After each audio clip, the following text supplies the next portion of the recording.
I beat you to it today. Episode 12.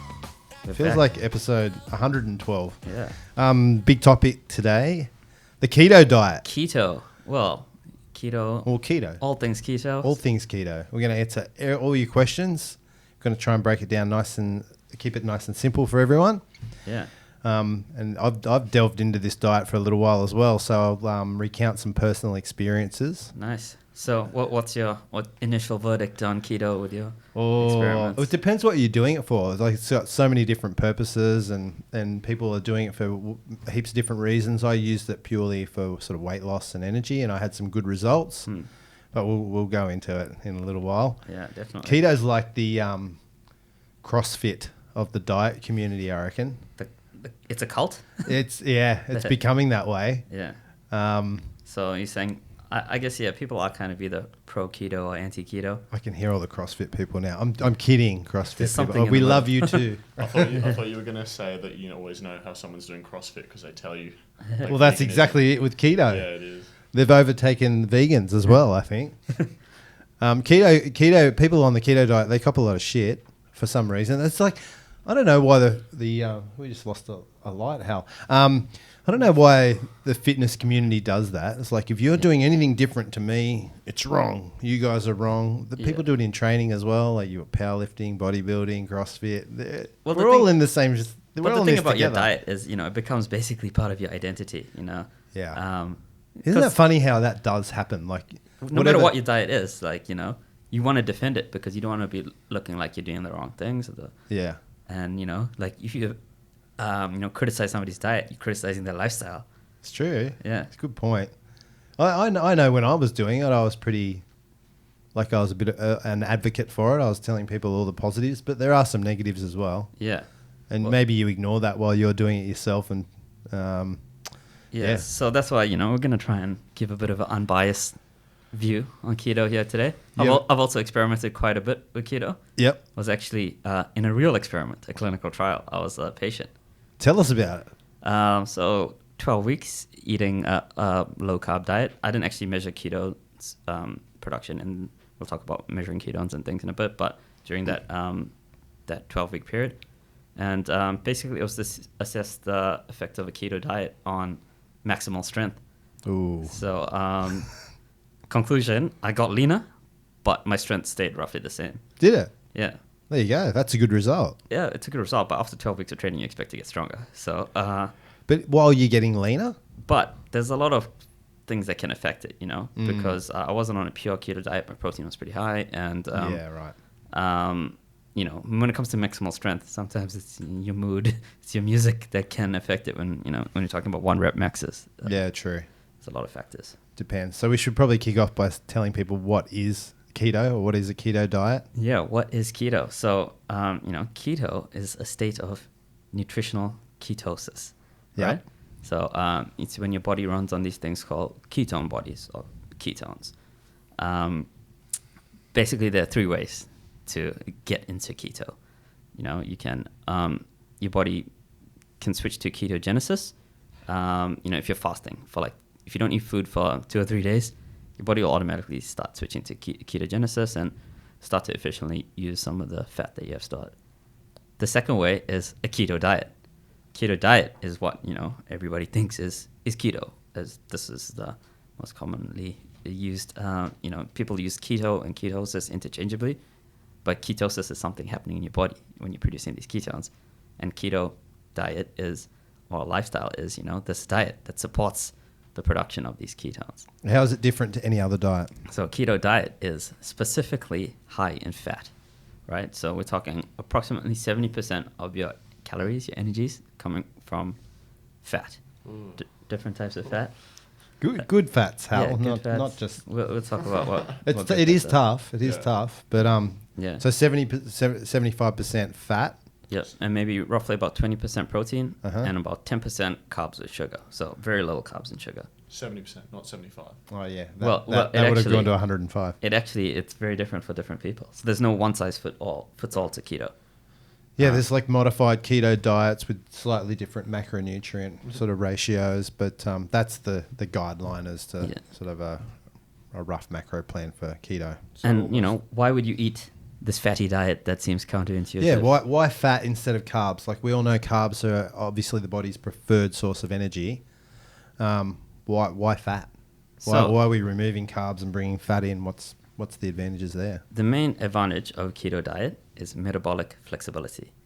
It means, you're switching your energy systems to run off this little ketone bodies, little organic molecules that are being produced by ketosis. This can have a number of advantages. Some people view it as a key way to improve athletic performance, and another probably more well-known benefit is weight loss. Keto diet can make you lose weight pretty efficiently if you do it correctly. And there's people in the medical and the health world that are utilizing keto diet for things like epilepsy and anti-inflammatory style diet. Yeah, exactly. So keto diet has been, prescribed by physicians since the 70s for specific metabolic and, specific conditions like epilepsy. Yeah, it's been around for a long time. I think a lot of people don't understand that. It's, the keto diet it's not just sort of a latest trend. It's been around for forever. Yeah, it's been around since even like the 20s, I think. How is it different to the Atkins diet, which is a very low carb diet as well? Is it just that macronutrient? They're more fat, less protein, or? Yeah, so the difference between an Atkins diet and a keto diet is, Atkins is just low carb. Mm-hmm. So that means less restriction on protein.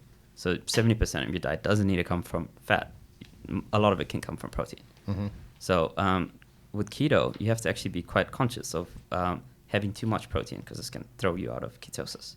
Yeah, so how can protein throw you out of ketosis as well? Yeah. Oh, actually, before we touch on that, I forgot to mention the third way you can get into ketosis. You did, yes. And that is supplemental ketones. So you can take these special exogenous ketones, and that can actually shift your body into ketosis mode.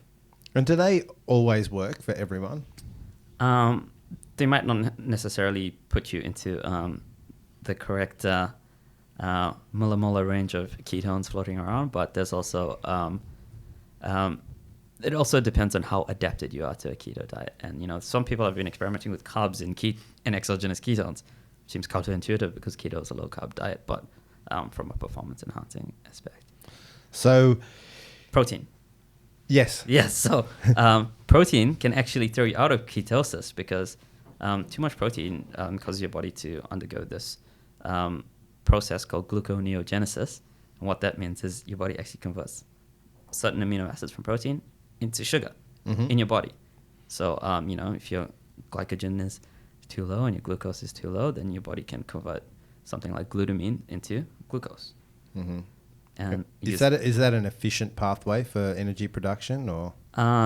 It's a pretty efficient pathway, okay. And obviously, everybody's metabolism works quite differently depending on what you eat regularly, and somebody that's keto adapted might be a bit more resistant to having a bit extra protein than somebody who's very insulin resistant, like a diabetic, for example. Having some protein might shift you into this gluconeogenesis mode in the absence of other carbs. Yeah. So you take carbs out, pretty much removing a lot of the carbs out of your diet, and then your body needs to create an energy source for the brain and everything like that. So it produces these ketones, right? Yep. How does it produce these ketones? Where are they made? So I'm a chemist, so technically the ketones that you produce aren't all ketones. There's three main ones you need to focus on: acetone, which is exactly nail polish remover. Your body produces this. That's a ketone. Acetoacetate, which is this other ketone, and then beta hydroxybutyrate, also known as BHB. And that's what they use in a lot of the supplements now. Exactly, but technically BHB is not a ketone. It's an acid. Mm-hmm. Yeah. So is there where in the body are these ketones made? Is it? Yeah. So these ketones are made in your liver. Mm-hmm. So depending on your energy requirements, your body can produce these ketones specifically. It makes these from fat. Right. And there's two sources of fat: your stored body fat or dietary fat.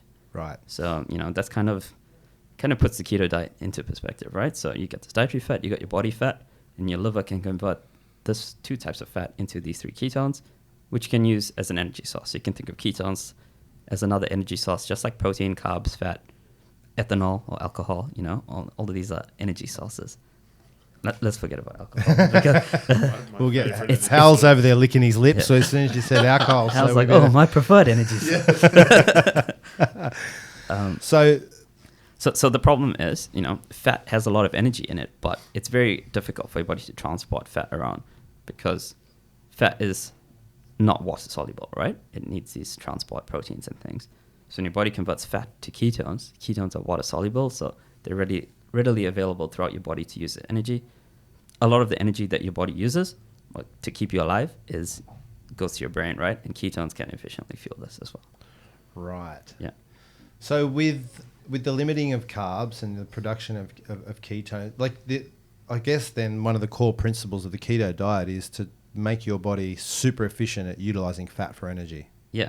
And does that take a while, or does that happen instantly? Is there an adaptation process, or? Yeah, typically it takes around 1 to 2 weeks to become keto adapted, as they say. Mm-hmm. And that's when your body is efficiently running on this and converting dietary fat and body fat into ketones to use.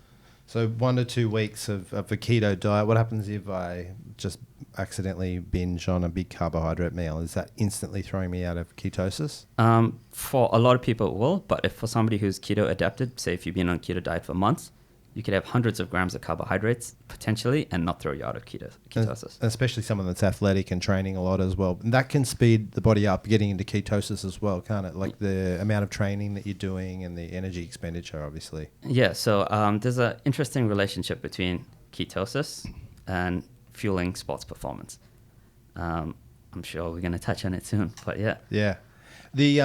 With the difference between the keto diet and the low carb diet, I know whenever I've done a low carb diet, generally it's generally a higher protein diet and moderate fats. I feel flat, very flat.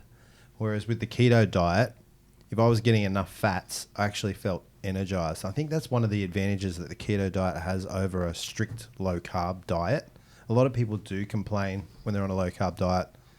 I'm just saps for energy, and then I'm getting all these carb cravings, and you get that 3 p.m. crash. I think it's attributed to probably not enough fat intake, because if you're taking the carbs out of your diet, you have to replace that energy source with something, and you don't really want it to be protein. You obviously want that for muscle growth and recovery and immunity and things. So yeah, I think that's one of the... Well, so what the advantage of a keto diet is this metabolic flexibility, right?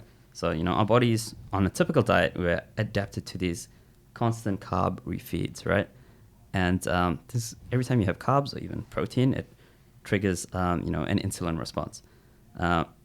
So if you're overweight or diabetic, they say 50% of the US population is either diabetic or pre-diabetic, which is insane. That's crazy. Yeah. It causes something called insulin resistance. So insulin causes glucose to go into your cells. And if you're insulin resistant, you have to drop your carb levels even further to get into the state of ketosis. So, but when you are in the state of ketosis, you're metabolically flexible. So you're not getting these same spikes that you're seeing with carb refeeds and protein. So you're maintaining blood sugar levels and... Yeah. But it's not a cookie cutter approach. So, like when people say, go on a low carb diet, you go into ketosis, it might take even lower amount of carbs for somebody who's a bit overweight to get into ketosis. I guess. So I guess this is a pretty scary concept for anyone that hasn't delved into keto and knows nothing about it. Like suddenly the majority of your macronutrients are coming from fat. And they're thinking, well, every time I've eaten, I've been told to stay away from fat forever. People are probably scared that they're eating fat, they're going to store it as body fat. But that's not the case. Yeah. So, eating fat is just an energy source. Well, and even eating cholesterol is not necessarily the link between dietary cholesterol and, your blood cholesterol levels is still not that clear. People thought eat cholesterol is going to give you high cholesterol, but the same thing happens with the keto diet, Historically, advice has been to, avoid a lot of fats because, fats are energy dense and then you'll eat less, less calories throughout the day. But fat is actually, highly satiating, fills you up, and can shift you to all these, metabolic advantages that seem kind of counterintuitive. By eating more fat, you're going to lose fat, Yeah. To a lot of people, that is a bit of a mismatch. But And then I guess it's something important to note. Like, fat does have more calories per gram than carbohydrates. So you probably overall will be consuming less food density than what you're used to. yeah, so a pyramid of nutrition still applies. So, the base, if you remember, is total calorie intake. That doesn't, just because you're on a keto diet, that doesn't mean that doesn't apply. The calories still apply. Above that is your macronutrient level. And this is where you're playing with in a keto diet. A typical diet might be like 70% carbs, 20% protein, 10% fat or something. Mm-hmm. But you're flipping that on its head, and you're going 70% fat, 20% protein, 10% carbs. Yeah, so calories in versus calories out still applies. And I know a lot of people that have done the keto diet and not losing weight as rapidly as they wanted, they're basically overeating calories still. So you still have to monitor calories. Yep. You're just shifting the macronutrient sort of ratio. Yeah. So on the question of, health, and if you're, if you have some underlying heart conditions and things like that, we're not trying to give medical advice over here. No. So, you should really consult a healthcare professional if you do have, anything with your liver, your kidney, or heart health. Check with your doctor first. Yeah. But it's generally safe, but it's always recommended to get a bit of a health checkup first. Always. You mentioned cholesterol, because that's one thing that a lot of people sort of worried about when they're consuming high amounts of fat. And so you said there's not a huge link, or the new studies have shown that there's there is a link, but the link is not clear. Yeah. Right. So, but there is effects on cholesterol, and there has been some studies that shown that it actually improves the good cholesterol. Yeah. Do you agree, disagree? Have you seen anything about that recently? Yeah. So, there's a view that having good fat, lots of polyunsaturated fatty acids, lots of good lowly processed saturated fat can have these beneficial effects on cholesterol, because cholesterol is, made from fat. Yeah. Boiled egg whites, does that help cholesterol? Is that a myth? Well, that's the myth. That's the old wives' tale of, dietary cholesterol, which is high in the egg yolk. Yeah. Yeah. People used to avoid the Yolk. the yolk because of that. It's the best part. It is the best part. Yeah, exactly. And anyone that asks, eat the whole egg. Yeah. I mean, there's heaps of beneficial nutrients in the yolk itself. Yeah. Amino acids, everything. It's everything. Yeah. But it is higher in cholesterol than the egg white. So, typical advice in the past has been, if you have high cholesterol, you shouldn't be having foods that are high in cholesterol.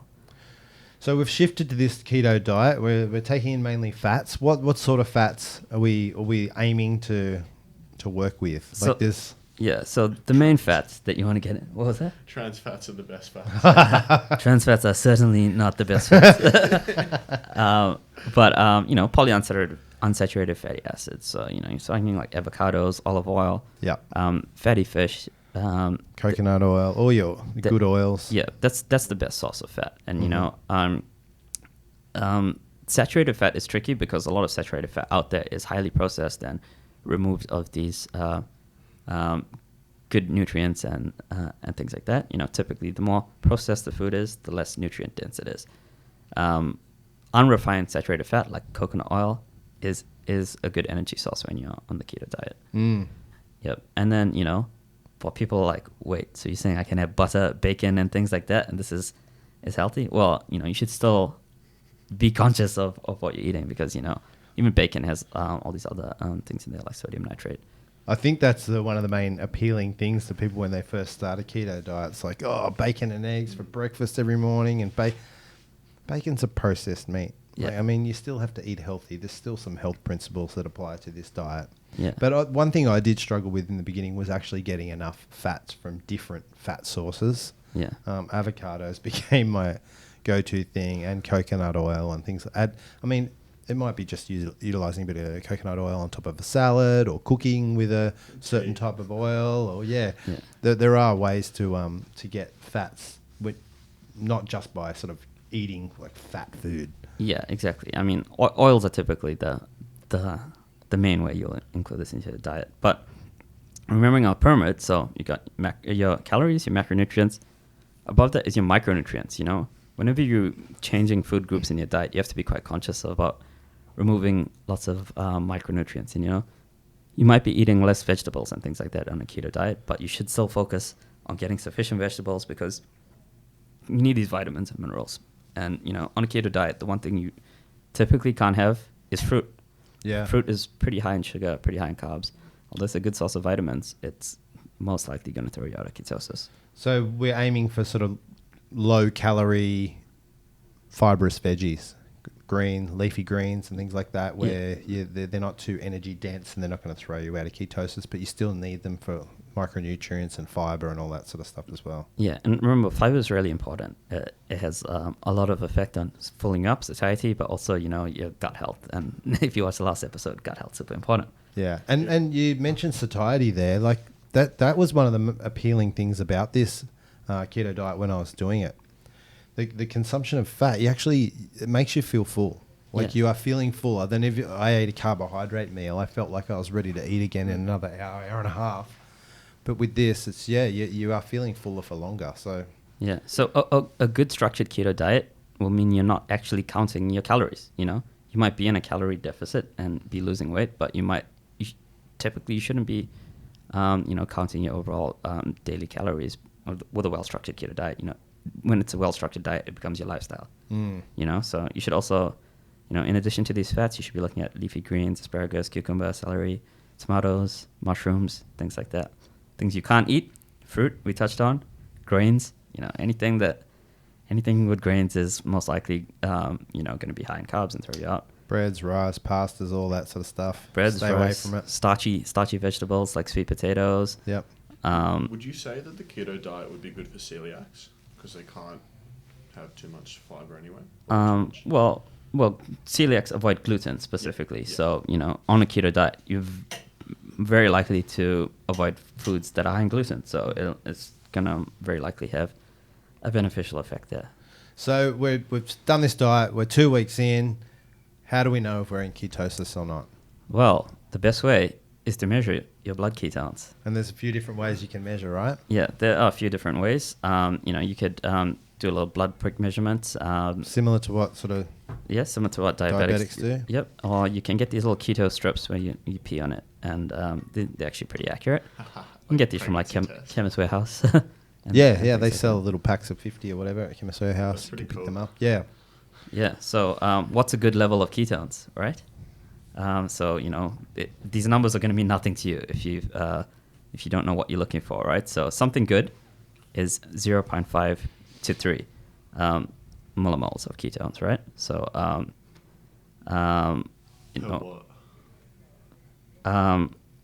that's what it's measuring. Millimoles is a concentration. Okay. So the strips pick these measurements up. They have those on them. So total amount of ketones in your body? Or? Well, millimoles per liter of what you're peeing onto this thing, right? So, you know, a moderate carbohydrate diet will have you at less than 0.1 millimoles per liter, right? Knowing that you're into ketosis, a good range of ketosis on a very low carb diet will have you in the 0.5 to 3 millimolar per liter range. So 0.5 to 3 is a good range, you know? Once you go below 0.5, that's when you're thrown out of ketosis, you know? Right. What's too many or too much? Too much.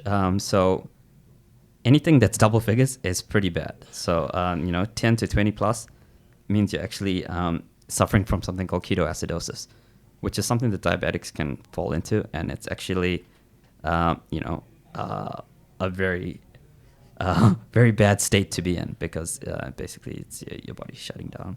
So that's too many ketones. Like that's... Yeah. You've gone too hard. If you're going to ketoacidosis, you're going to have insulin insufficiency and your body's not going to function very well at all. How do you counteract that? Just carbs? Well, typically they'd give somebody glucose, but this is you typically need to be in a diseased state to get there. It'd be tough to get there. A lot of people struggle to get into ketosis and stay there with this diet. So if you think about it like a tenfold approach, 0.1, 0.3, that's a typical That's your typical, ketones floating around. For most people, it's going to be even less than 0.1. 10 times that, 0.5 to 3, that's the ketone range. 10 times that, 10 to 20-ish, that's when you're getting into dangerous ketone level. So, okay, we've tested, we're in ketosis. And I know a few people have complained, and I used to complain as well. I could tell when I was sort of in ketosis or getting close, I'd get like a real acidic sort of metallic-y taste in my mouth. Yeah. So, well, do you know what that is? That's the ketones. So, right. In chemistry, ketones tend to have a nice odor, and a lot of perfumes and things like that are actually made from ketones. Really? Yeah, ketones and esters. Yeah. Mm. So it's really the beta hydroxybutyrate, which has a funky little taste to it. So after a while, I think people test in the beginning, and then after a while, you generally get a feel for when you're in ketosis. You can notice some of the benefits, which we'll go into some of the benefits shortly. Yeah. What about keto flu? That's talked about a lot. Yeah, in the beginning, as you sort of shift away from carbs and onto fats, and a lot of people complain about they get like flu-like symptoms in the beginning of it, and they don't last long. Yeah, but I don't know. It's not actually the flu. No, it's not coronavirus either. So you didn't actually catch a virus. Like the flu, influenza is not related to ketosis and ketogenic diet. What it is are these flu-like symptoms which you're talking about. And that's the keto adaptation phase. So what's happening is another very important consideration we shouldn't talk about. We talked about vitamins, fiber, macronutrients. We didn't talk about electrolytes or minerals. Yeah, true. It's an important point, because that's another thing that people ask me a lot about is the electrolytes. Yeah. So you're not actually the intake of your sodium, all the electrolytes. The intake is generally not as high. Yeah.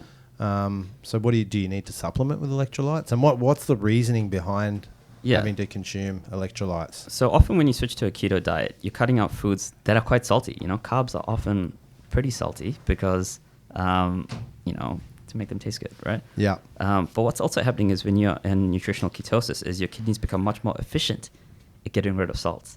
Right. So it actually processes, sodium, potassium a lot more efficiently. Through this nutritional ketosis. And what happens is when you're low in sodium, you can get this lightheadedness, this nausea, this flu-like symptoms. It's often due to,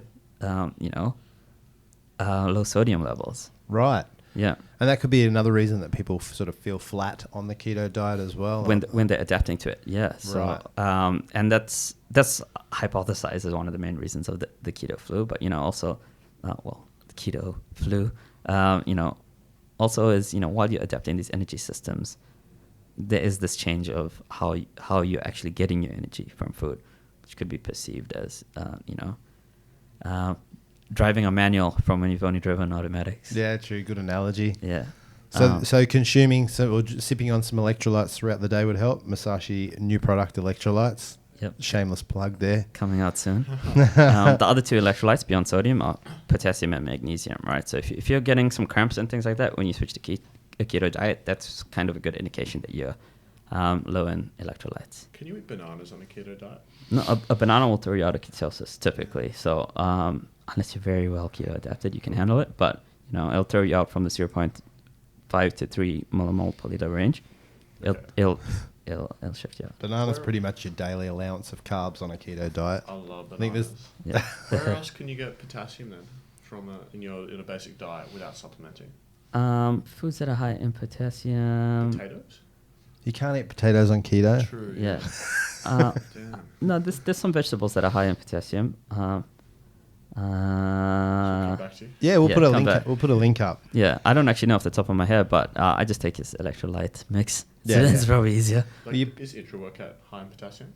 Musashi intra-workout does have some potassium in there. Cool.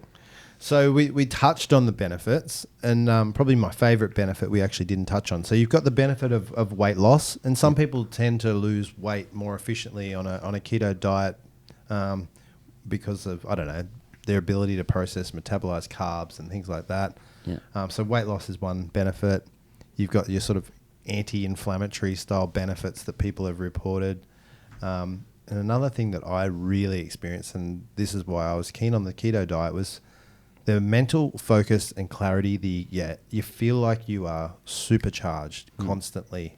For me, I feel like that a lot of the time anyway, but it took it into overdrive, and it actually, I was constantly sort of alert and focused and energized, and I found that great. Yeah, so your brain runs pretty efficiently when you're on a keto diet. Is that because it prefers ketones over? Well, it's a complicated topic. Or there's a bit more research to be done, but one of the hypotheses is that it runs very efficiently on these ketones, and on the ATP that you're generating from these ketones, right? So everything comes back to ATP, your body's energy currency. If you don't have ATP for a short time, you'll die, right? So typically you're getting your ATP from this carbohydrate pathway that a lot of people use, this glucose pyruvate thing. But when you're in ketogenic pathway, this ketosis, you're converting these ketones to ATP pretty efficiently. Yeah, and that's a good source of fuel for your brain. So if someone's eating carbs and they sort of after the meal they feel a bit slow or sluggish or bloated, or is this a good diet for people like that to try? Or it's a good diet to experiment with. They did actually measure people's perceived mental sharpness on a keto diet versus a non, and it's something that's very, very hard to measure, but they didn't seem to find any significant difference. But I know when I'm on it, I do also feel this perceived sharpness, not this 3 p.m. fog, but something that's very, very hard to measure. Yeah, and that was probably one of the main reasons that I tried it. Every time I'd eat a carb meal, I'd feel like I was going to fall asleep, regardless of how big or small the amount of carbohydrates was that I was eating. So I guess it's, again, same as everything. It's different for every individual. I know some people that can eat bucket loads of carbs and feel amazing, like you, Hal. Yeah, boy. So the ketones themselves, these beta-hydroxybutyrate and thing, they actually act as signal molecules in your body, almost like hormones, if you think of it. So it can talk to our genes, and it can actually protect us from oxidative stress, like free radicals and things like that. So, and these, this is where a lot of the health benefits come from, protect you from oxidative stress and inflammation. So, this could potentially have some kind of effect on your brain as well. Nice. Yeah. It's worth trying for anyone. Is it sustainable long term? Yeah. So, Yep. Yeah. So ketosis is a healthy metabolic state. You can stay in ketosis for days, weeks, months, years. So your body can handle decades. it? Can people's mind handle it? Your body can handle it, but, can you handle a keto diet for that long? Surely you get used to it. After 21 days, pretty much anything becomes a habit. Yeah, you do. You definitely do get used to it, but over time it can be. It's tough. It's tough to stick to. Like, I'm not on a ketosis or keto diet now. Yeah. And for me, I think someone with super high activity level, anyone that's into sports and sports performance, it's going to be really tough to stick to a keto diet long term. I think it might be good sort of in the short term, if you need to sort of make weight for a certain event, or you are getting some of those symptoms of carbohydrate. Your body, like when you eat carbohydrates, getting sleepy. What it tended to do for me when I came off it, I found that a lot of those previous symptoms that I got from consuming carbohydrates were gone. And I felt like I was utilizing those carbohydrates much more efficiently. So this is just bro science, but it honestly felt like it sort of did like a bit of a carb cleanse. A carb cleanse, carb reset in my body, so that now that when I am eating carbs, I'm utilizing them much more efficiently. That's pretty cool. Yeah, like that was just personal. I don't know if there's any science behind it. That was just a personal thing I experienced. But yeah, long term, I think for health, maybe. And if you're someone that's got moderate activity levels, but if you're training several times a week, 2 sessions a day or whatever, it's going to be really tough. Yeah. But there's a lot of endurance athletes that are getting great results on the keto diet, that once they become fat adapted, because the fat is a much more sort of dense calorie source, they're finding they're having some great results. Their performance is one of the top long distance runners in the world is a Yes. ultra marathon guys is a keto diet. So what happens is this metabolic change, right, when you're on a keto diet. And, so talking about fat loss, we know a keto diet helps you lose fat, right? Helps you lose weight. But the question is this solely due to this calorie restriction, or is it also due to these metabolic changes that are happening, right? So when you're an endurance athlete, you're running on these ketones, but this means you're not limited by glycogen. Typically endurance athletes, if you're running a long distance event, you only have a certain amount of glycogen stored in your body, in your muscle, in your liver. Once you get out of this, once you run out of glycogen, every endurance athlete is familiar with hitting the wall. You're literally like out of energy, and you basically give up, right? And there's a lot of endurance athletes that rely a lot on carbohydrates as their energy source, so that when this glycogen, I always say it wrong, glycogen does run out, because their body is not as adapted at utilizing fat for energy. They do hit this wall, and then they struggle from there on in. Yeah. But it's so interesting. Yeah. So on a keto diet, you've got the stored body fat, you've got your dietary fat. You're not going to run out of stored fat on a keto diet, so you're not going to have the same limit on glycogen. Glycogen converts to glucose, and that's how you fuel typically. In ketosis, you're still pumping out these ketones from your liver, right? You're still pumping out these ketones that are fueling you at this this lower level intensity of exercise. They're probably going to be the athletes that are most resistant to trying this diet as well, because they've lived so long on sort of instant carb sources before an event, and the night before they load up on their pastas and their rice and all this sort of stuff. Yeah.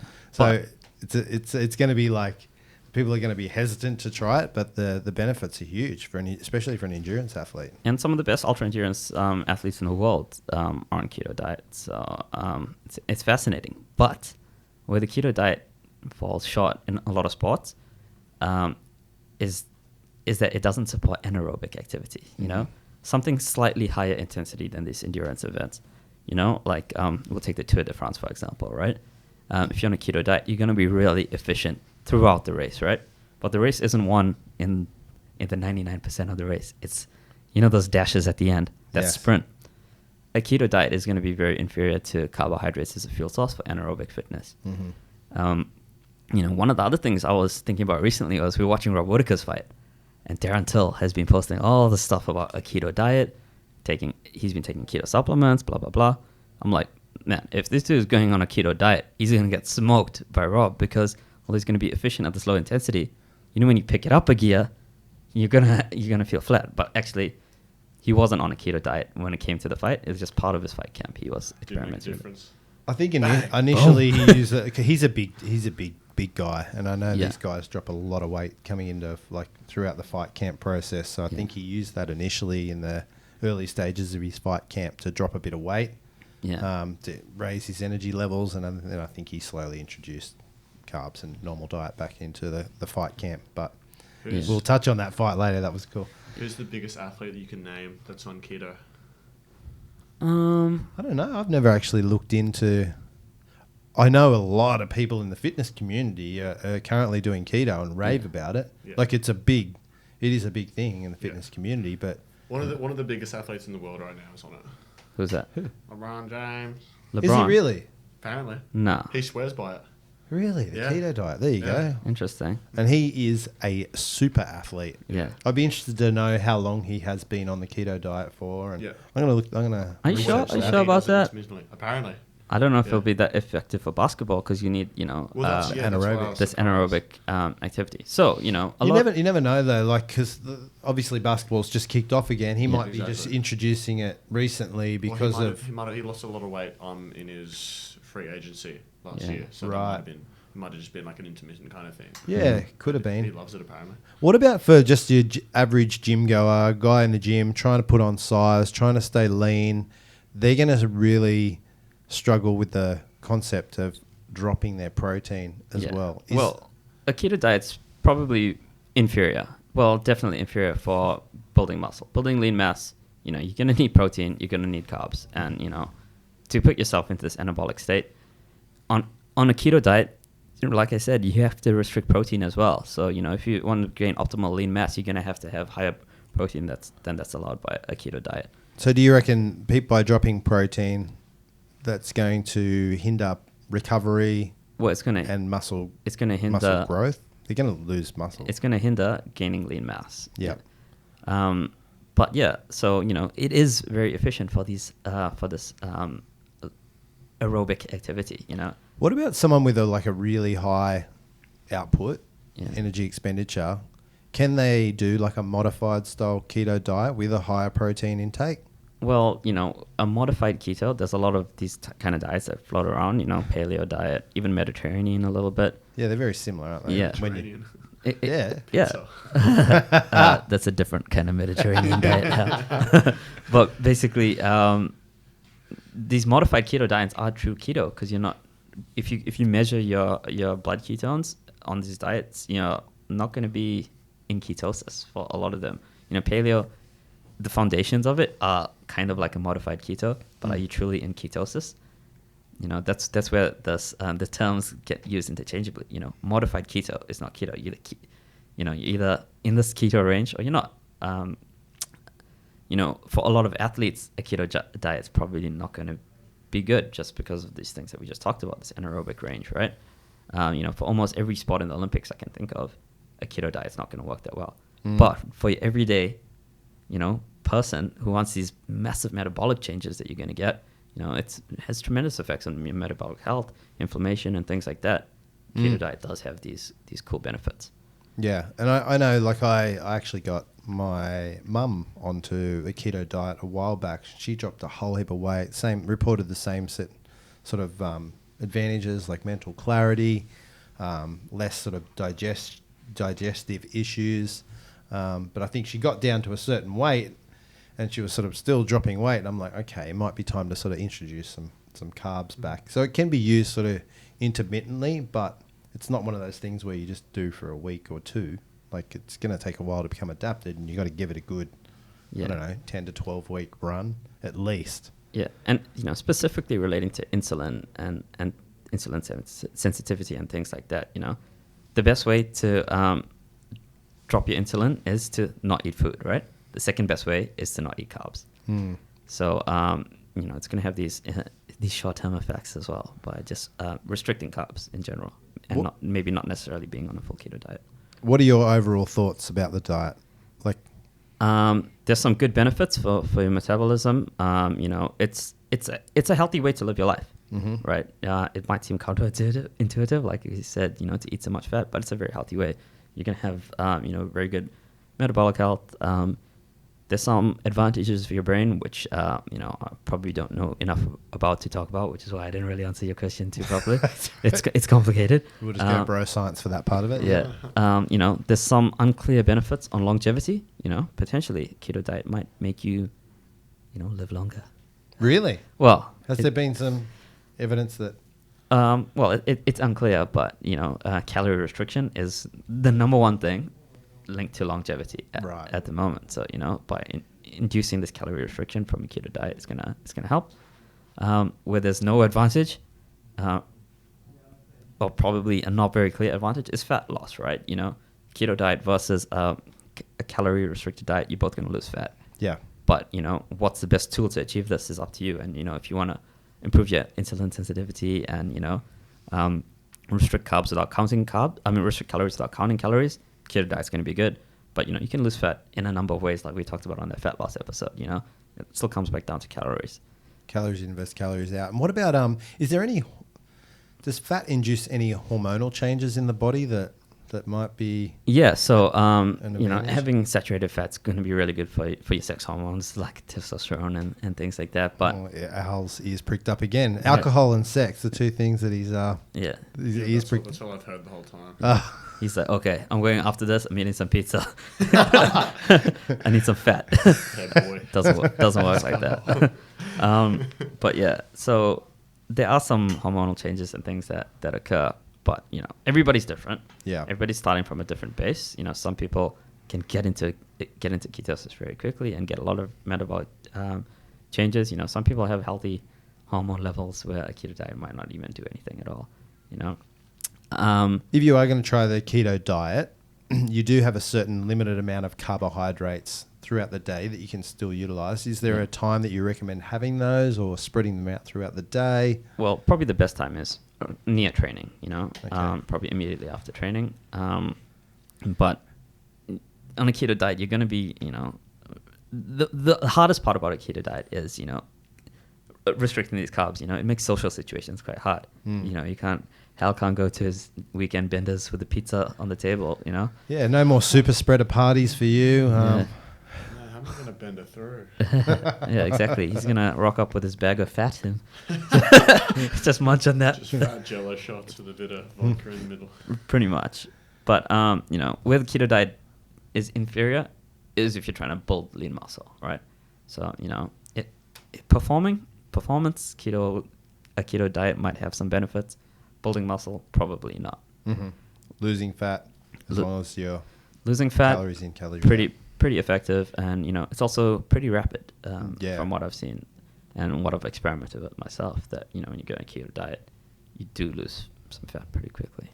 Anything else you wanted to cover with the keto diet before we move on? There's so much that we could discuss, but we're trying to keep it fairly high level today to just give people a bit of a broad understanding of what keto is. Yeah. So one of the interesting things about keto or keto diet is the interaction with keto and intermittent fasting. Yeah, a lot of people do these two together. Yeah. That would be like my worst nightmare, I reckon. Yeah. Trying to do those two diets together would be tough. Well, that's really the optimal diet, to promote longevity and, a good insulin sensitivity. So a lot of people do play around with that. When you're fasted for, like I mentioned, for like 72 hours or so, your body's gonna switch to ketosis as a backup fuel source anyway, regardless of the fats you ate before fasting. So a normal intermittent fast is basically eating all of your calories throughout the day within an 8-hour period, and fasting. Well, we'll do an episode on we that. should do an episode on on intermittent fasting, because I know you've experimented with it quite a lot. Yeah, I like to call that time restricted eating, and intermittent fasting something else where you don't eat for a whole day or so. Right. Yeah, but so do you recommend? We should do an episode on it, but do you recommend people do introduce like a day here and there where they just fast? Yeah, definitely a good break for your digestive system. I definitely recommend it. It's hard though. Hunger is hard to deal with for a lot of people. But yeah, combining a keto diet and intermittent fasting diet, you're gonna, suppress mTOR, this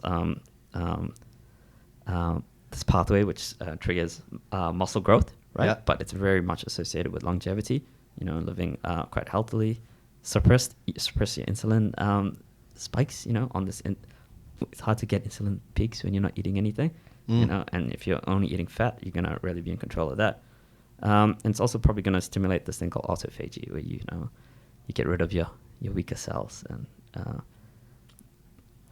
turn over some cool cells and kill the bad ones, which we'll talk about in intermittent fasting one. Yeah, nice. You keep bringing up longevity. I feel like he's trying to tell me something. Yeah, well, for these older athletes. I felt like an older athlete during the week. Honestly, I had a belt grading at Jiu Jitsu, and purple belt now. Purple belt. I died in this grading, and I think every academy does their gradings differently. But what basically happens, we did all of our techniques for the night.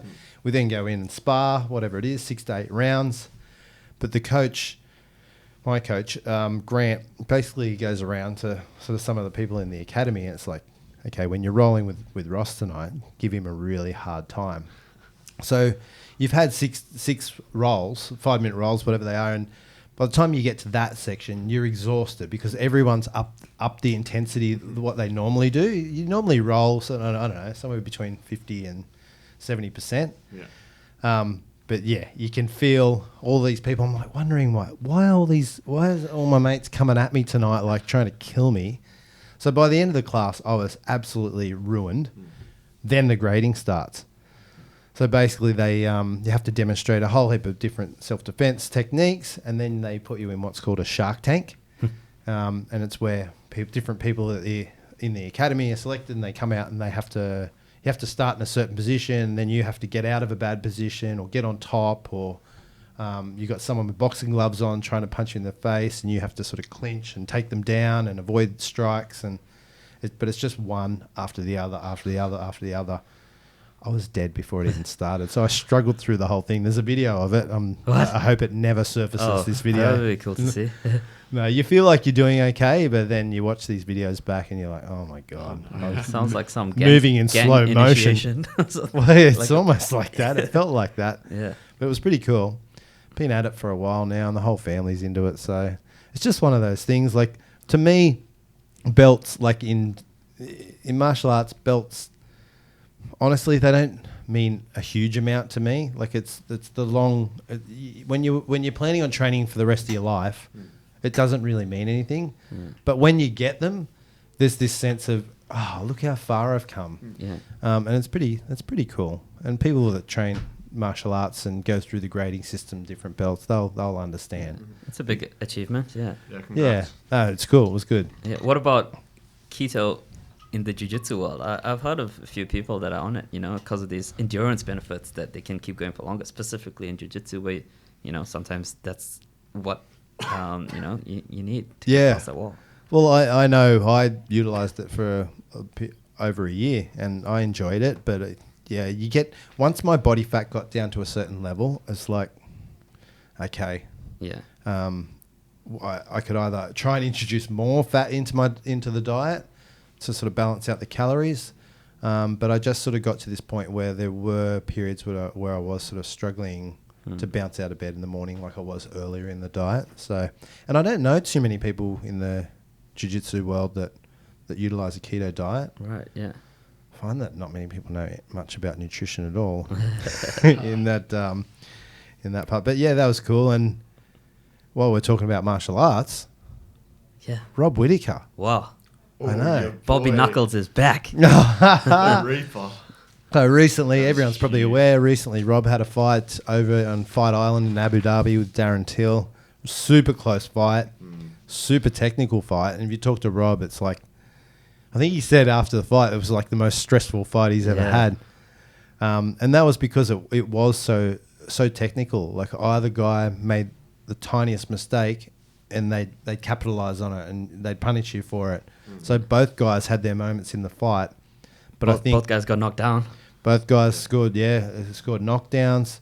Rob showed some different things into his game that we haven't seen in the last few fights. He introduced a lot more sort of wrestling, or he threatened a lot more with his takedowns. Takedowns at the end were a big point in the fight. Yeah, and he was sort of entering with that single leg and then exiting with a right hand on a lot of times. I loved the way he mixed up the fight, and I'm no one to sort of talk about the way, like, he's a world champion, but I just loved the different elements he brought to his game. It was good to watch. Yeah. He looked so relaxed leading in, like, the week of the fight.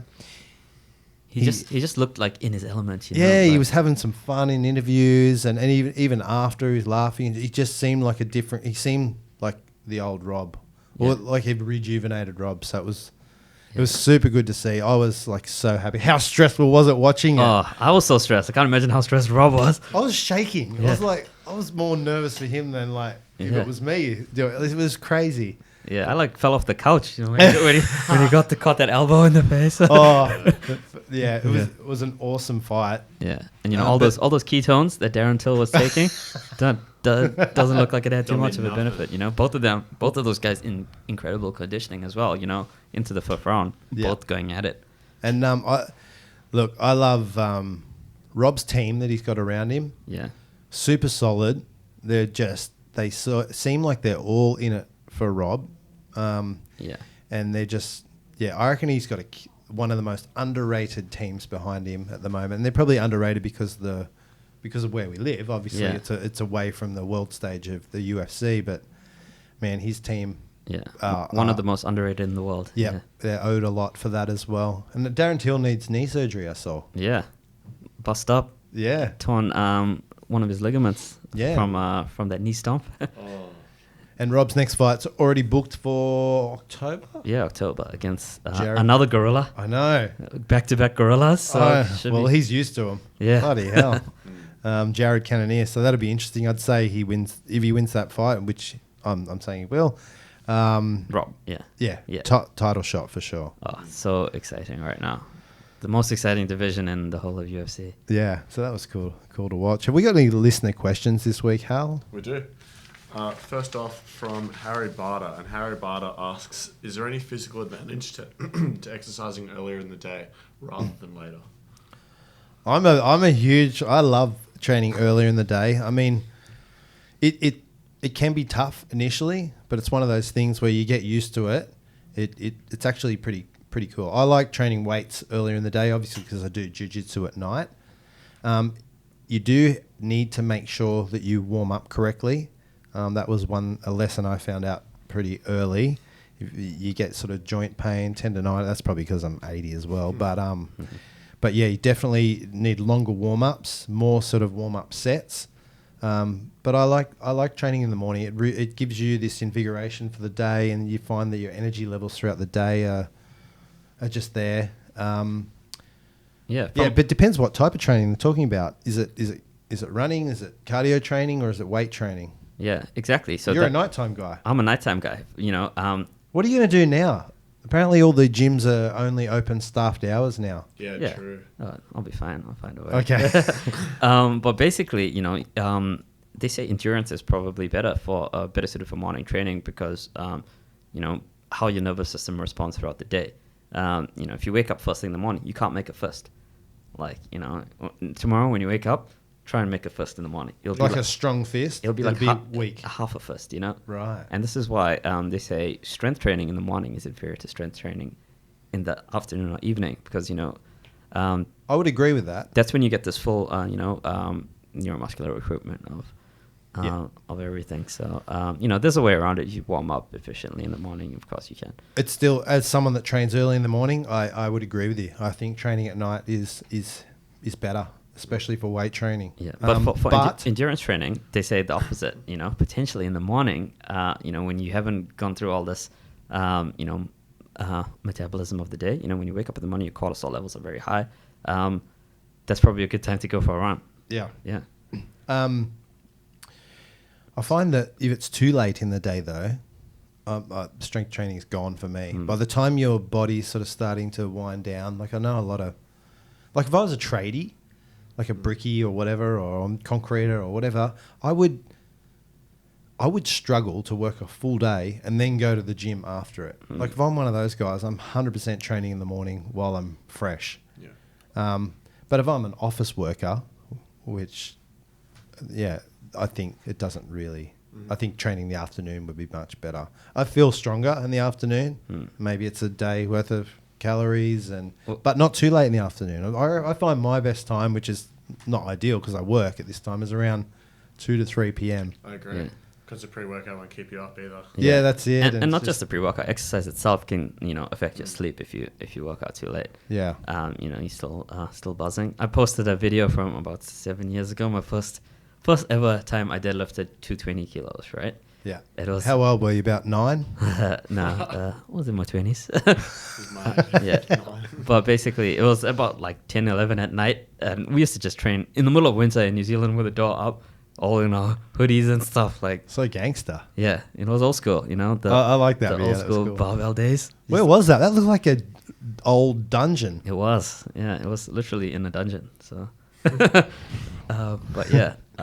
Probably not the best way to train nowadays if you want to have a good sleep and things. But it's how I learned how to lift heavy weights. It's crazy. I remember when I first got into training, I would train full body every single day. I was like, I don't know how I did it. That was when I first got into training. You soon figure it out, though. Yeah. But hopefully that answered the question. Probably afternoons, nights. Yeah. Nice. So endurance in the morning and muscle building in the afternoon. Yep. Nice. One more question. Paul Brown asks if we have any rituals or tics that we perform in the gym. Do you have any, Hal? I have a pretty good one, actually. So when I'm going up on the squat rack, I get both my hands on the thing, and as I'm getting my head and my shoulders under, I like do my little happy feet. As a basketball drill, you do that and keep it going. It just gets me G'd up to get it off the rack and squat down. I've seen people do that. With deadlifting, I know when I'm setting the position, I roll the bar back and forward a certain amount of times, and then on the last roll back, it's like go. Yeah. It's just like weird little things. Yeah, well, even for me specifically on squat, bench, deadlift, like I would say, Oh, you as a powerlifter, powerlifters have the weirdest like rituals. I've seen some of your videos because too. to get into these positions, like you kind of play around with what works. Like for squats, for example, I'll touch my head on the bar, touch it on top of my head, touch it on the back of my head. Is that so you're getting the bar in the middle? Because I can feel too. that little thing, and then I just do a little shimmy. There's a lot of cues you can use, especially like deadlifting, for example. I like putting my hands down. I do like a little dance But thing. heaps of powerlifters do that. Yeah. Just go into the deadlift like it's like they're already in sort of a locked position or something. Yeah, well, some people do it so differently. Like they start with these bent arms and things. Like, What about the guys at the gym that do the old? Like the shadow boxing. The shadow boxing in between sats. shadow boxing, the pull down, the tricep pull down. If you're one of those guys that shadow boxes in between sets, Yeah. just know that the rest of the gym is laughing at you. Have you noticed, like, if you don't do those little ritualistic things, you don't get the same kind of outcome. You get the same performance. If I don't do my little happy feet stutter, I can't lift anywhere near as much. I struggle. Yeah, it's weird. You develop these over time of training as well. It's just... Yeah, well, in powerlifting, they say, treat every weight as it's your max, basically, right? So, you start with an empty bar, you do the same rituals. Each warm-up set until you get to your heavy set, you're not changing it up. You got to treat it all the same, and that's how you get into that same good setup each time. It's a good point because a lot of people, like earlier in their warm-up sets as well, they're fairly loose with their... Yeah, they don't want to look like they're trying, on they try to make it look easy, but you do need to lock your core, lock your shoulder, depending on what exercise you're doing. Yeah, you should treat it like your heaviest set. Yeah. I have a question there. If you're warming up to do your max, like you want to do 3 or 4 reps of as much weight as you can, when you're warming up to that, how many reps do you reckon you should be doing? Do you reckon you should only be doing 3 or 4 with a lighter weight, or should you be doing like 8 to 10? It depends. It depends. With powerlifting, I have like 8 sets before I get to my working sets. Really? Sometime, so in powerlifting you'd start higher and then eventually drop. Right. But you'd want to typically, when it's a very light weight, you should do something like 10 plus reps just to get your heart rate going. Cool. Yeah. It's not going to fatigue you. It's a balance of not getting fatigued in your warm up, but being sufficiently warmed up to lift the weights. And over time, you sort of figure it out, like what's not going to fatigue me too much. Cool. Yeah. Good answer. Yeah, but it's a good point that you brought up. Nice. Sports news? Sports news. Yeah, we talked briefly about Rob. Is there any other... That would have been a good segue, actually. But we went straight to I was too excited. So we'll touch on Rob Whittaker. So he won unanimously, and the judges scored him 48-47. Yeah, there was a little bit of debate after the fight. It was obviously a very close fight, but all 3 judges had it for Rob. And Darren Till's not protesting, Rob, if you look at the strike numbers, Rob actually outstruck Till in every single round. Mm-hmm. Yeah. But I think Till landed some harder shots in some of the rounds, which stole him a couple of rounds. Mm-hmm. But if you look at them afterwards, who looks more damaged? Definitely Darren Till. Yeah. Yeah, so it was close, but I think it was an obvious win for Rob, but I'm biased. Yeah. Same here, but you never know about these UFC judges. I know some of the judging's been terrible. The portrait that Rob posted after the fight with like the tape on his nose, just looking slightly so epic. Gangster. Yeah. Cool. Another sports news: AFL headquarters have had to remind the wives and girlfriends inside the little AFL bubble that they're not on holiday because a lot of them have been criticised for sunbathing and kind of just taking the piss while their husbands and boyfriends are playing AFL. So I think the AFL allowed wives to be part of the AFL bubble. Obviously, it's important for these players to have their wives and their family around them. But yeah, it's a tough one. Like they're not the players. They should still be able to do things in their life, but then they have to consider that their exposure obviously impacts the players as well, and then they're going out and playing. So, yeah, when there's a bubble in place, I think they need to stay within the bubble. I think one of the wives went to like a day spa for a day, and they're implementing some fines. Yeah. Yeah. Well, they were just, someone called them out, I can't remember who, just saying, it's a privilege, not a holiday. Yeah. What do you reckon? I completely agree. Yeah? Well, if you look at the NBA, all these players are in Disneyland sacrificing everything just to... they're living in Disneyland. Yeah. They can't go on rides. Yeah. It's the only place big enough to house everybody. Yeah. Yeah. But, then there's a couple players they've been caught partying. That's next news. What's happened? Better get into it then. So what's happening for context? Is all these NBA players are in a bubble in Orlando, and if any of them have to leave for whatever reason, when they come back in to play, they have to serve isolation for 10 days, and Lou Williams in particular, who's Sixth Man of the Year several times, he's playing for the Clippers right now. He was under fire because he apparently left to go to a strip club and pick up some chicken And he posted wings. it on social media. Of course he did. These young, rich basketballers. Well, he's an experienced basketballer, so you'd think, He's a vet. He's like 30-something years old. That's young to me, mate. Everything's young to me. It's, I don't know. It must be. These guys live a rock star life. Yeah. So to go from a rock star life to into a bubble overnight, like they just, and some of these guys are crazy. Like anyone that's watched The Last Dance knows that just Rodman There's used no to. Dennis Rodman there. Yeah, Rodman used to take off, and no one knew where he was. Like these guys probably need a release. Whether that's the right release or not, that's debatable. But it's Well, you're getting paid enough money to exactly. chill out in Disneyland. Put up with it. There's a lot of debate going on at the moment across a multitude of sports. I've noticed in tennis there's some sort of heated debate with Nick Kyrgios and a few of the other players. The US Open, US Open, whether they play or not. Look, I don't know. It's down to the sport and it's down to the individual. Yeah. They don't have to participate in an event. I know Australian number one tennis player Ash Barty has chosen not to participate in the US Open. She's copping a whole heap of heat for that. That's the number one player in the world. Yeah, some sports are doing it quite well though. Like the Premier League, they finished that season, without any incident. Yeah. It was pretty cool. But we'll see how the NBA goes. A whole lot of the season left to go, and I'm super excited that it's back. Yeah. And then you've got UFC Fight Island, which just does it on another level. Those guys are testing basically every day. Like it's crazy the protocols they've put in place to guarantee safety. Yeah. So I think it's a bit reckless, some of these guys, but they're young and they got a lot of money, and we all did some stupid shit when we were young. Exactly. I still do some stupid stuff. What else is happening? Well, on the other side of the fence, there I had an article about how NRL fans are getting a bit out of control. There are some images from the weekend about the stadiums just being packed with fans. No social distancing or anything. Up in Queensland, where you're still meant to be following social distancing rules. It's not like New Zealand where no more social distancing and packed stadiums are acceptable now.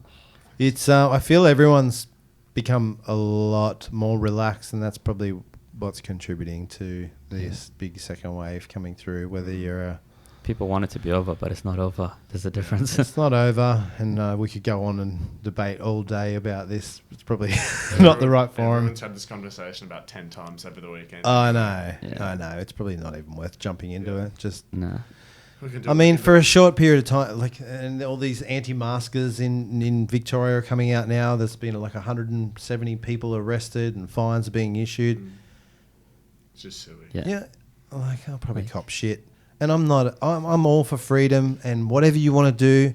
But for a short period of time, if it means wearing a mask when you go out, just wear a mask. The stupidest shit Is it that hard? If you're cold, you put on a jumper, right? Yeah. You don't complain about, they're making me wear a jumper. You just do stuff just because it's for the best of the whole community. I think it's selfish, actually. Yeah. I'm getting fired up now. I actually think it is a bit selfish. Yeah. What about the people that are saying, it produces too much carbon dioxide? I'm like, oh my God, that's the stupidest shit I've ever heard. You know how to get people to wear masks? We got to start making them. Some Musashi merch masks. Yeah. It might be on the cards, I think. Good idea. Yeah, but if it means wearing a mask when you go out for a few weeks, a couple of months, just do it. I agree. Yeah. It's not that hard. Yeah. You don't have to wear it when you're at home. Get home, take it off. That's it. Yeah, so easy. It's all this stuff about, it's my freedom, it's my rights. It's Ross. Okay. Right. Yeah. Last piece of sports news. Okay. Yeah. Formula One, which we haven't discussed in a while, I don't think. There was a bit of mayhem in the last race with Hamilton finishing first on 3 wheels. Yeah. Which is pretty interesting. Did Did you he? guys hear about this? No. Third wheel. So When did it come off? on the last lap, it completely deflated. He must have been that far ahead. Oh, he finished 5.9 seconds ahead, and he wasn't even that close to the finish line. Yeah. Really? It was like the beginning of the first lap. He had quite a few corners to go. Imagine driving one of those cars Yeah. with 3 wheels. Mad. Wow. Yeah. Yeah. But Lewis Hamilton, he's just on another level now. You know, He He's is. just He is superstar. He's got his 87th win of the season. 91 is the record. I don't know how many races are left though. Yeah. I like Lewis Hamilton. He's like he's pretty flamboyant for a good. driver. Yeah. But yeah, I just watched the highlights of the British Grand Prix today as well. Another one. 7 British Grand Prix. Never been done before, so pretty cool. Insane. That's whack. So in this race, so there were a collision in the first lap where Alex Albon has been blamed by stewards and penalised 5 seconds, which I think occurs in his next race because he was wiped out. This was the race before. Was it? There was another race last night. Oh, I Yeah. didn't know that. And Dhiren's across every single Come on. sport ever. Yeah. what can you do? And then Daniel Ricciardo matched the best ever Renault finish. Yeah. That's interesting. Pretty cool. Aussie, yeah. Yeah. So- I know. We need more. I'm surprised there's not more Aussies at that top level. Like, we've got a long racing history here. Yeah. But Yeah, we're pretty reckless. Hal's But been it's- playing Need for Speed since. You know. No, I'm into Mario Kart more than anything else. yeah, he'd be Grand Theft Auto guy for sure. Yeah, As definitely. close as he'd get to racing a car. Live in Grand Theft Auto. Yeah. So that's all sports topics. Dhiren, have you got a cool Musashi quote for this guy? I think we've got a Athlete quote. athlete quote You were first. so bad at that. I got the last one. The last one was Charles Barkley. I will never I mean, forget. you're so bad at remembering what we have to do in the Oh, podcast. mate, The order. That's Yeah, dementia. That's setting your in. job, It's Hal. a different order every week. Yeah, well, sorry. Go for it. I like this one. Some pay to see me win, some pay to see me lose, but they all pay. Oh, I know. I'm going to guess Floyd Mayweather. Yeah, baby. Oh, Money Mayweather. Nice. That's a pretty good quote. Yeah, pretty cool quote. Yeah. We have another quote from old mate Miyamoto Musashi. This is where Floyd Mayweather gets all his quotes from too. Yeah, we'll never run out. Musashi just spoke in quotes. So, He did. A whole book of quotes. It couldn't hold a conversation. I'm waiting for you to bring your book of quotes out. Yeah. Okay. The Musashi quote for the day is, "Perceive that which cannot be seen with the eye." So, perceive that which cannot be seen with the eye. We're talking about a keto diet. It might seem counterintuitive to be eating all this fat, but understand that there's other things under the hood that are going on that are, giving you all these metabolic benefits and, might be making you, lose fat, improve aerobic performance. But you're eating fat, so it might be a bit of a What was it again? Say the quote. perceive that which cannot be seen by the eye. Ooh, it's interesting in this community as well. That I relate that to like bodybuilders. While they look fit, like a lot of these bodybuilders look fit, healthy, strong. A lot of them can't walk up a set of stairs without having a heart attack. Yeah, There's there's a lot of fake fit. fake fit. Yeah, Yeah. you look fit, but you're not fit. There you go, Musashi with wisdom once again. Is it better to be stronger than you look, or to look stronger than you are? Ooh. Depends. I'm somewhere in the middle. I say it's better to be stronger than you look. Yeah, I reckon. But too. I'm a powerlifter, so I'm biased. Yeah. Some of the strongest guys don't look strong at all. Well, they don't. They don't. A lot of these powerlifters surprise me actually. Yeah. They Yeah, so I think that is it. We've covered the keto topic. We might post up a few links in the show notes where people can find some more information. If you do have any further questions, hit us up at podcast@musashi.com or on Facebook or Instagram. Yeah. And we'll get back to you. Hopefully, we did some justice to this keto diet. Explain ketosis, these ketones. Try it out. That's the best way to learn about it, though. I recommend everyone try every diet and see what works for you. Yeah, maybe if you're, not an Olympic athlete that has a lot to lose, but if you're a regular person trying it out, has little to lose, and you might experience some good benefits. And even if it doesn't work for you, you'll learn more about your body in the process. Yeah, and you'll probably get lean too. Yeah. All right, I think that'll do us. Cool. Musashi out. See you next time.